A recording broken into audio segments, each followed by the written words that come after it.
Easter Sunday উপলক্ষে ৩০ ঘণ্টার যুদ্ধবিরতির পর চলমান ইউক্রেন যুদ্ধের মধ্যে এবার ৩ দিনের একটি যুদ্ধবিরতি পালনের ঘোষণা দিলেন রাশিয়ার প্রেসিডেন্ট ভ্লাদিমির পুতিন। আসন্ন মে মাসের দ্বিতীয় সপ্তাহে এই যুদ্ধবিরতি পালন করা হবে। ক্রেমলিন সোমবার এক বিবৃতিতে এই তথ্য জানিয়েছে। খবর রয়টার্সের। প্রতিবেদন অনুযায়ী বিবৃতিতে ক্রেমলিন জানিয়েছে, দ্বিতীয় বিশ্বযুদ্ধে সোভিয়েত ইউনিয়ন ও মিত্রদের বিজয়ের ৮০তম বার্ষিকী স্মরণ উপলক্ষেই এই যুদ্ধবিরতির পালন করা হবে।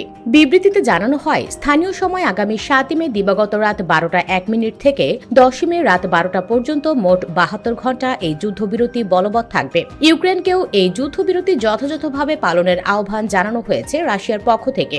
একই সঙ্গে যদি ইউক্রেন এই যুদ্ধবিরতি ভঙ্গ করে, তাহলে রুশ বাহিনী যথাযথ ও কার্যকর প্রতিক্রিয়া জানাবে বলেও সতর্ক করেছে ক্রেমলিন।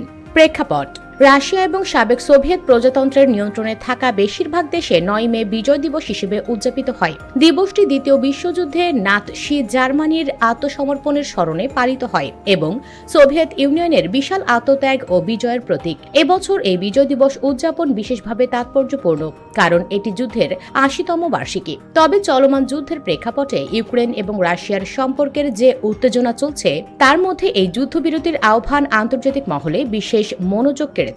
যুদ্ধের বর্তমান অবস্থা: সম্প্রতি ইউক্রেনের রাজধানী কিয়েভ সহ বিভিন্ন শহরে রুশ ক্ষেপণাস্ত্র হামলায় ব্যাপক ক্ষয়ক্ষতি হয়েছে। গত ২৪ এপ্রিল কিয়েভে এক রুশ হামলায় একটি অ্যাপার্টমেন্ট বিল্ডিং ধ্বংস হয়।